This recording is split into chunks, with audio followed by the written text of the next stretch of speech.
In this class, we are going to study about the embryogeny of monocots, that is the formation of embryo or the embryo development in monocotyledons. So we have already studied the embryogeny in the case of dicots, and now we are going to first compare just a bit of monocot embryogeny and dicot embryogeny. So if we compare it with the dicot embryo, we find a bit of similarity and lots of differences. So that similarity is up to the initial development, that is up to the 4 or 8 cell stage. So when we compare it with the dicot embryo, we find that up to the octant stage, that is the 8 cell stage, it is very much similar to the dicot embryo.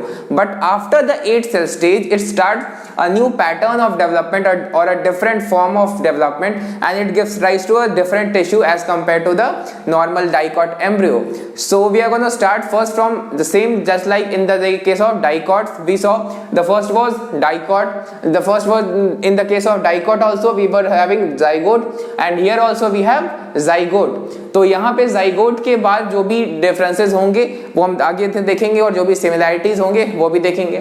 तो हमें पता है कि जो dicot embryo था उसमें भी same 2 cell बनते हैं, एक एम्ब्रियो सेल जिसे हम कहते हैं टर्मिनल सेल, और एक बेसल सेल जिसे हम कहते थे उसमें सस्पेंसर सेल. तो सिमिलर हो गया ये डाइकोट एम्ब्रियो से, यानी कि पहला डिवीजन ये सिमिलर है. अब यहाँ पर ये याद रखना है कि ये डिवीजन भी ट्रांसवर्स डिवीजन है, यानी कि this is a transverse division. तो ये हो गया इसका सिमिलरिटी. अब ये जो ऊपर वाला सेल है that is the basal cell, it does not normally divide. ये जरूरी नहीं है कि वो डिवाइड करेगा, लेकिन जो ऊपर वाला बेसल सेल है वो डेवलप करेगा, यानी कि उसमें मैच्योरेशन होगा या स्ट्रक्चरल चेंज या मॉर्फोलॉजिकल चेंज या फिजियोलॉजिकल चेंज होंगे, लेकिन वो डिवाइड जनरली नहीं करता है. So as you can see कि ऊपर वाला जो बेसल सेल है वो धीरे धीरे सस्पेंसर सेल में कन्वर्ट हो गया है, बट उसमें कोई डिवीजन नहीं हुआ है, उसमें बस डेवलपमेंट हुआ है. तो इसके बाद से जो भी डिविजन्स होंगे वो नीचे वाले पार्ट में होंगे, that is due to the embryo cell. एक बार जब बेसल सेल बन गया उसके बाद उसमें जनरली डिवीजन ऑब्जर्व नहीं किया जा सकता है. ऑब्वियसली बायो में हर जगह एक्सेप्शंस हो सकते हैं, तो यहाँ भी एक्सेप्शंस होंगे, but normally only the number of cells which will be created after this is due to the embryo cell, that is this suspensor cell will not divide any further, so it will just go structural or modificational development. So now when the embryo cell divides, not the suspensor or basal cell, when the embryo cell divides we have top cell and the middle cell. So in between the basal cell and the top cell we have a cell which is called as middle cell. So this is the initial development. So we are seeing it from here. Zygote undergoes transverse division. तो सबसे पहले zygote में हुआ transverse division, जिसके बाद 2 cells का formation हुआ, और यहाँ पर दोनों सेल्स जो बने हैं वो ऑपोजिट साइड में बने हैं, यानी कि जो बेसल सेल है वो माइक्रोपाइलर साइड में, और जो दूसरा सेल है यानी कि एम्ब्रियो सेल या उसे हम टर्मिनल सेल भी कहते हैं, तो वो हुआ है, वो बना है हमारे चलाजल साइड में. तो ये हो गया हमारा पहला स्टेप. अब जब बेसल सेल हो गया, बन चुका है वो डिवाइड नहीं कर रहा है, लेकिन वो क्या कर रहा है, स्ट्रक्चरल मॉडिफिकेशन. और स्ट्रक्चरल मॉडिफिकेशन में क्या हो रहे हैं, तो बेसल सेल जो है वो एक बड़ा सा स्वॉलन सा वेसिकुलर सस्पेंसर सेल फॉर्म करेगा. तो हमने डाइकोट में देखा था कि सस्पेंसर जो था वो 6 to 10 सेल का था, लेकिन यहां पर हम देख रहे हैं कि सस्पेंसर सेल यानी कि एक ही सेल है, तो यहां से वो डिफरेंट हो गया. डाइकोट में 6 to 10 सेल का सस्पेंसर बना था, यहां एक सेल का, और उस सेल की प्रॉपर्टी क्या है, large swollen and vesicular. This is the property of the suspensor cell. Now वहां पर हमने देखा था डाइकोट के केस में कि जो सस्पेंसर सेल का सबसे पहला सेल था उसे हमने बोला था हॉस्टोरियल सेल या हॉस्टोरियम. तो यहां पर यही सस्पेंसर सेल हॉस्टोरियम की तरह बिहेव करेगा. So we can also say it as haustorium. सो यहां पर पूरा सस्पेंसर नहीं बन रहा है, यहां पर हॉस्टोरियम जो बन रहा है वो सिर्फ सस्पेंसर सेल का ही है. सो this is the first 2 step. अब आपको हम आगे की अगर फीचर्स को कंपेयर करें तो इसके बाद थोड़े से डिफरेंसेस आने लगते हैं as compare to the dicot. तो सस्पेंसर आगे डेवलप करते जाएगा टिल द लास्ट स्टेज. तो वहां पर अब हम सस्पेंसर की बात नहीं करेंगे, अब हम जो भी बात करेंगे वो करेंगे इसी एम्ब्रियो सेल के लिए, यानी कि सस्पेंसर सेल में जो होना था वो बन चुका है, उसी में अब डेवलपमेंट होते रहेगा आगे। अब जो भी बात होगी वो एम्ब्रियो सेल से रिलेटेड होगी। तो एम्ब्रियो सेल जब डिवाइड करेगा तो टॉप सेल और मिडिल सेल बनेगा, that is the embryo cell divides to form top cell and middle cell. और इस स्टेज को एक स्पेसिफिक नाम दिया जाता है जिसे हम कहते हैं प्रो एम्ब्रियो, यानी कि इस स्टेज पर जो एम्ब्रियोजेनी है that is termed as pro embryo. उसके बाद जब टॉप सेल डिवाइड करने लगेगा और फिर मिडिल सेल डिवाइड करने लगेगा तो दोनों अपने डिफरेंट स्ट्रक्चर्स को फॉर्म करते हैं। तो ये जो टॉप सेल है और ये जो मिडिल सेल है, हमने देखा था कि डाइकॉट के केस में दो लेयर का सेल बना था। एक सेल का लेयर था एपीबेसल और दूसरा था जो कि सस्पेंसर साइड में था, उसे हमने कहा था हाइपोबेसल।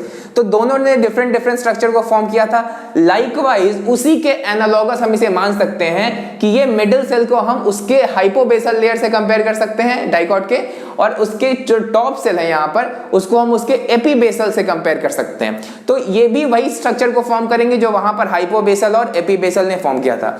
तो अब कंटिन्यूअस डिवीजन होगा मिडिल सेल में भी और टॉप सेल में भी। So the continuous division of the middle and top cell will give rise to certain tissues and we are gonna see that. अब ये टॉप सेल और मिडिल सेल तो बन चुका है। अब यहां पर जो टॉप सेल है हमारा, टॉप सेल फॉर्म करेगा प्लूम्यूल और कॉटिलेडॉन को। तो इससे हमें कंपेयर करना है डाइकॉट से। डाइकॉट में एपीबेसल लेयर था, एपीबेसल जो कि चलाजल साइड में था, यानी कि जो हमारा डाइकॉट था उसमें लोअर वाला साइड में कौन सा लेयर था, एपीबेसल। एपीबेसल ने बनाया था प्लूम्यूल और कॉटिलेडॉन को। तो यहाँ पे एपीबेसल के जगह पे कौन काम कर रहा है, टॉप सेल काम कर रहा है। और वहां पे हमने देखा था कि जो दूसरा साइड था यानी कि जो हाइपोबेसल, उसने हाइपोकोटाइल फॉर्म किया था, लेकिन हाइपोकोटाइल की जगह पे यहाँ कौन बना रहा है वो देखते हैं। तो यहाँ पर हाइपोबेसल सेल के जगह पे मिडिल सेल है, तो हाइपोबेसल सेल जो बना रहे थे वही यहाँ पर मिडिल सेल बना रहा है, यानी कि ये क्या फॉर्म कर रहा है, हाइपोकोटाइल। लेकिन हमने देखा था कि जो रेडिकल था डाइकॉट के केस में, रेडिकल बना था सस्पेंसर के लास्ट सेल से, यानी कि उसे हम कहते हैं हाइपोफाइसिस।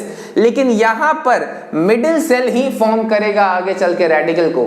वहां पर हमने देखा था डाइकॉट में कि सस्पेंसर का लास्ट सेल जो था जिसे हमने हाइपोफाइसिस कहा था, उसने फॉर्म किया था रेडिकल और उसके टिप को। तो दोनों को हम लोग साथ साथ कंपेयर करते हुए चल रहे हैं। अब यहां पर एक छोटा सा फंक्शन ये है कि ये जो हमने देखा सस्पेंसर सेल, दैट इज ये वाला, ये वाला या ये वाला, ये सारे सस्पेंसर सेल्स हैं as you can see from there. तो सस्पेंसर सेल तो डिवाइड नहीं कर रहा है, लेकिन हो सकता है, it is the probability that a few cells can be added to the suspensor. As you can see from here, यहां पर सस्पेंसर में कुछ सेल्स का एडिशन हुआ है। तो आखिर ये सेल्स कहां से आ गए? जब मैंने बोला कि ये जो हमारा सस्पेंसर सेल है वो अब डिवाइड नहीं करेगा, तो सस्पेंसर सेल में कहां से और सेल आ जाएगा? तो वो सेल आते हैं मिडिल सेल के डिवीजन से।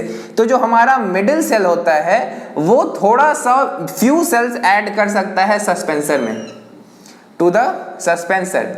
यानी कि भले ही सस्पेंसर सेल डिवाइड नहीं कर रहा है, लेकिन सस्पेंसर में भी ये पॉसिबिलिटी है कि कुछ और सेल्स ऐड ऑन हो सकते हैं through the middle cell, not through the इस्टोन सेल। इस्टोन सेल से नहीं बनेगा, उसके खुद के सेल से नहीं फॉर्म होने वाला है न्यू सेल, लेकिन मिडिल सेल जो बीच में है, ये पॉसिबिलिटी होता है कि मिडिल सेल कुछ सेल्स सस्पेंसर का फॉर्म कर दे और उसको ऊपर से अटैच कर दे। So this is the normal function. अब आते हैं कि जो कॉटिलेडॉन्स बन रहे हैं, यानी कि इस स्टेज तक हमने देखा कि ये जो न्यू सेल्स बने हैं ये बने हैं मिडिल सेल से, जो कि सस्पेंसर में ऐड हो गए, और नीचे वाले जो पार्ट है दैट इज प्लूम्यूल और कॉटिलेडॉन। यहाँ पे तो सिंगल कॉटिलेडॉन होना है क्योंकि हम लोग मोनोकॉट्स पढ़ रहे हैं। तो ये प्लूम्यूल या कॉटिलेडॉन को अल्टीमेटली कौन फॉर्म किया है? तो ये टॉप सेल जब डिवाइड करने लगा तो वो बना दिया अल्टीमेटली प्लूम्यूल और कॉटिलेडॉन। अब यहाँ पे एक चीज जो हमें इंपॉर्टेंटली समझना है कि जो कॉटिलेडॉन होता है ये बहुत ही रैपिड ग्रोथ में जाता है, यहां पर रैपिड ग्रोथ होता है, और प्लूम्यूल के केस में यहां स्लो ग्रोथ होता है।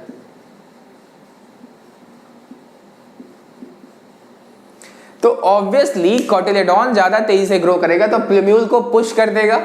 तो प्लूम्यूल को अगर पुश करेगा तो आप देख सकते हैं कि प्लूम्यूल एक साइड में आ गया है, लेकिन कॉटिलेडॉन इतना बड़ा एरिया ऑक्यूपाई किए हुए है। तो कोटिलेडॉन का जो स्पीड ऑफ ग्रोथ होता है वो काफी ज्यादा होता है। तो the growth of cotyledon is much faster as compare to the plumule, therefore the cotyledon pushes the plumule to one side. हम देख सकते हैं कि हमारा जो प्लूम्यूल है एक साइड पुश्ड हो गया है कोटिलेडॉन के प्रेशर की वजह से, क्योंकि कोटिलेडॉन बहुत तेजी से ग्रो कर रहा होता है।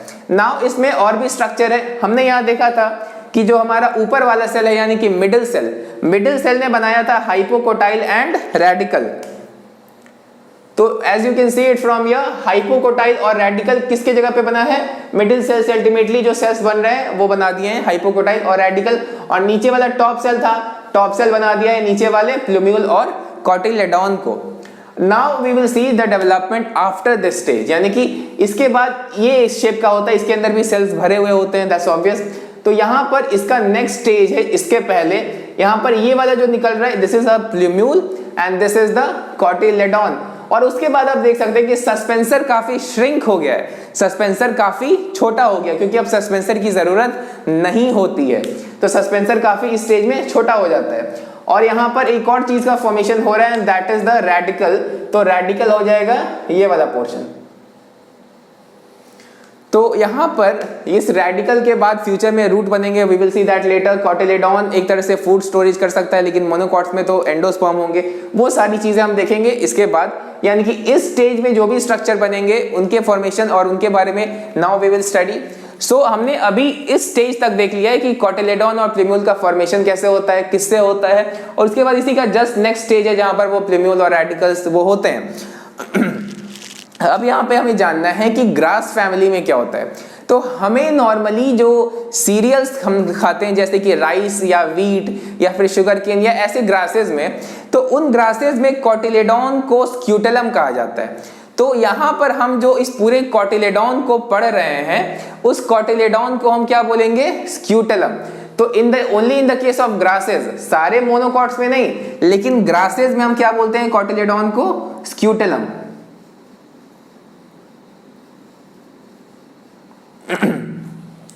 अब हम पढ़ रहे हैं मोनोकॉट्स, तो मोनोकॉट में तो एक ही कोटिलेडॉन होगा, दैट इज फॉर श्योर, लेकिन आखिर दूसरा कोटिलेडॉन गया तो गया कहां, ये सोचने वाली बात है।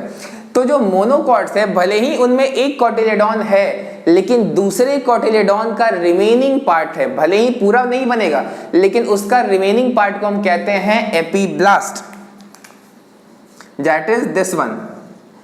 तो मोनोकॉट्स में जो दूसरा कोटिलेडॉन होता है जिसका रिमेनिंग पार्ट है, ये पूरा कोटिलेडॉन नहीं है, स्क्यूटेलम तो एक पूरा कोटिलेडॉन हो गया, लेकिन जो दूसरा कोटिलेडॉन है उसका रिमेनिंग पार्ट को कहते हैं epiblast. And as you can see from the diagram, इस मैच्योर स्क्यूटेलम में क्या है? एपीब्लास्ट। और यही एपीब्लास्ट ये सिग्निफाई करता है कि जो दूसरा कोटिलेडॉन था उसका रिमेनिंग पार्ट है वो।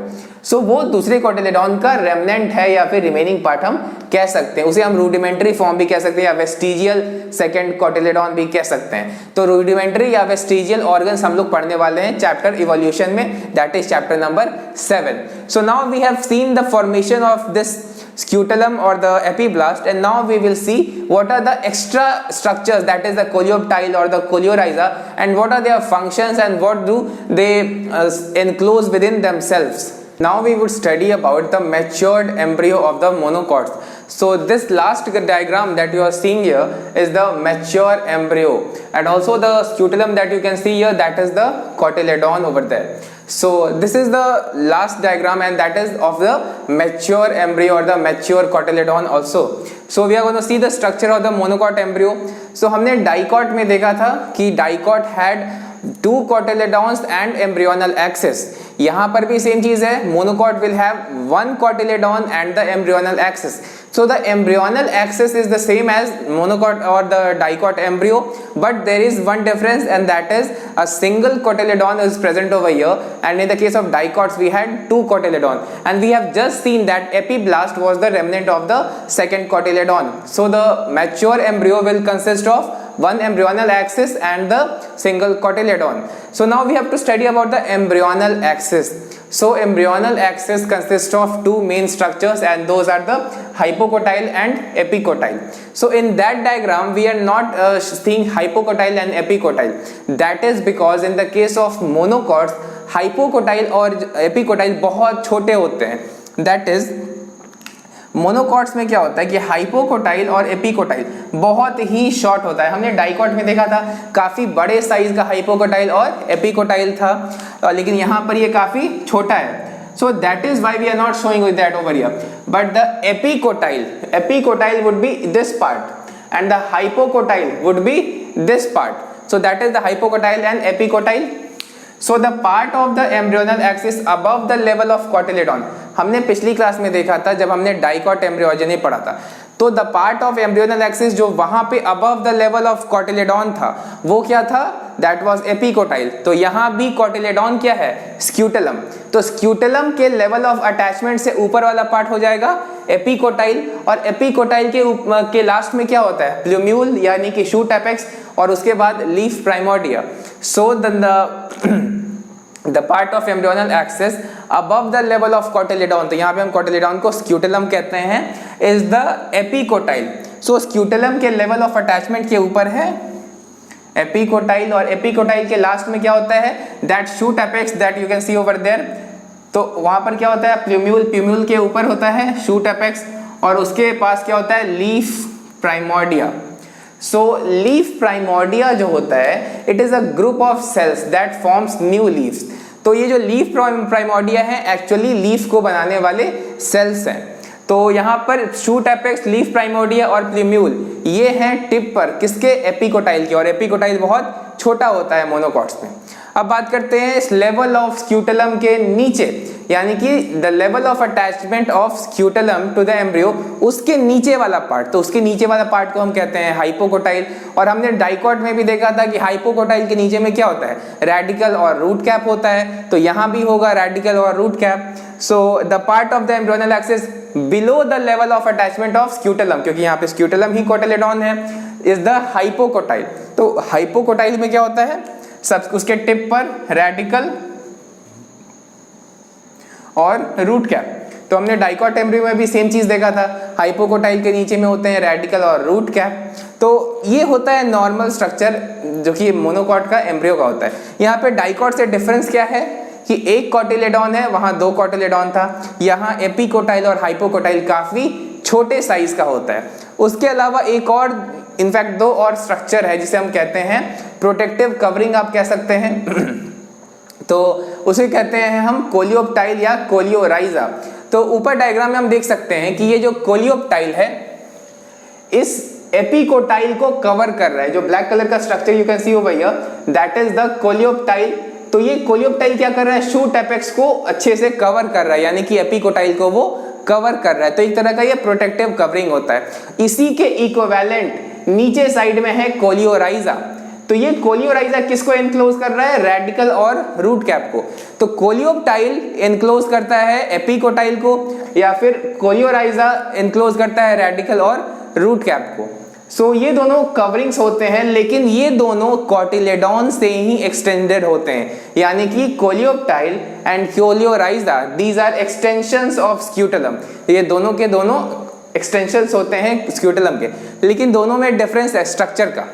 जो कोलियोप्टाइल होता है एक हॉलो स्ट्रक्चर होता है, हॉलो फोलियर स्ट्रक्चर होता है, लीफ लाइक हॉलो स्ट्रक्चर होता है। लेकिन जो कोलियोराइजा है ये शीथ यानी कि स्ट्रॉन्ग कवरिंग है। तो दिस इज द डिफरेंस। तो हमारा जो कोलियोप्टाइल है वो हॉलो फोलियर स्ट्रक्चर है, काफी खोखला सा पत्ते के जैसा स्ट्रक्चर है। लेकिन जो हमारा कोलियोराइजा है वो क्या है, शीथ यानी कि कवरिंग होता है, थिक कवरिंग, स्ट्रॉन्ग कवरिंग होता है। अब वो एनक्लोज कर रहा है एपिकोटाइल को, ये एनक्लोज कर रहा है हाइपोकोटाइल को। हाइपोकोटाइल के ही लास्ट में होते हैं रेडिकल और रूट कैप। तो लाइकवाइज दोनों हाइपोकोटाइल और एपिकोटाइल के अपने अपने कवरिंग्स होते हैं। और इन दोनों में स्ट्रक्चरल डिफरेंस क्या है कि कोलियोप्टाइल फोलियर स्ट्रक्चर है और जो कोलियोराइजा है वो है हमारा सॉलिड शीट लाइक स्ट्रक्चर, और दोनों के दोनों स्क्यूटेलम से एक्सटेंडेड होते हैं। अब इनमें वही एपीब्लास्ट हमें ध्यान में रखना है कि जो बहुत कॉमन क्वेश्चन है यहाँ से कि एपीब्लास्ट क्या होता है, या फिर यहाँ पे सेकेंड कोटिलेडॉन कौन है, तो वो है एपीब्लास्ट। अब ये जो पूरा मोनोकॉट एम्ब्रियो है या फिर मोनोकॉट एम्ब्रियोजेनी है, इसका कॉमन नेम है सैजिटेरिया टाइप। तो सैजिटेरिया एक मोनोकॉट प्लांट है, उसमें इसे काफी अच्छे से स्टडी किया गया था, and that is why it is also known as sagittaria type. So these are the different stages तो डाइकॉट एम्ब्रियो में हमने देखा था कि बहुत सारे स्टेज थे, ग्लोब्यूलर था, फिर प्रो एम्ब्रियो था, या फिर हार्ट शेप था, टॉर्पीडो और मैच्योर एम्ब्रियो था। तो उस तरीके से यहाँ पर स्टेजेस नहीं पूछे जाते हैं। जैसे कि हमने डाइकॉट में स्टेजेस देखा था ना, ग्लोब्यूलर या फिर हार्ट शेप्ड, मैच्योर, टॉर्पीडो, उस तरह के स्टेजेस आए थे। यहाँ पर वैसे स्टेजेस से क्वेश्चन जनरली नहीं पूछे जाते हैं। बाकी अगर शेप्स की बात करें, स्ट्रक्चर तो सारे सेम ही है, डिफरेंस बस एक ही है कि यहाँ पर एक कोटिलेडॉन है, मैच्योर वहाँ पे 2 कोटिलेडॉन था, हाइपोकोटाइल एपिकोटाइल यहाँ पर शॉर्ट है, डाइकॉट में हाइपोकोटाइल काफी लंबा था। So now we have completed the monocot embryogeny and also we have completed the dicot embryogeny। and जो एम्ब्रियो बन गया है, ये एम्ब्रियो तो सीड के अंदर होगा, बिकॉज वी नो कि जो हम ये पूरा स्टडी कर रहे हैं ये सीड के फॉर्मेशन के लिए कर रहे हैं, क्योंकि एम्ब्रियो तो सीड के अंदर होगा जो कि आगे चल के एक न्यू फ्यूचर प्लांट बनाएगा। तो एम्ब्रियोजेनी पढ़ने के बाद अब हम सीड के बारे में पढ़ेंगे कि ये एम्ब्रियो, चाहे वो मोनोकॉट एम्ब्रियो हो चाहे डाइकॉट एम्ब्रियो हो, दोनों अपने सीड में है, उसका क्या फंक्शन है, सीड का क्या स्ट्रक्चर है, क्या क्या चेंजेस आ सकते हैं जर्मिनेशन पे। So now we are gonna study the seeds.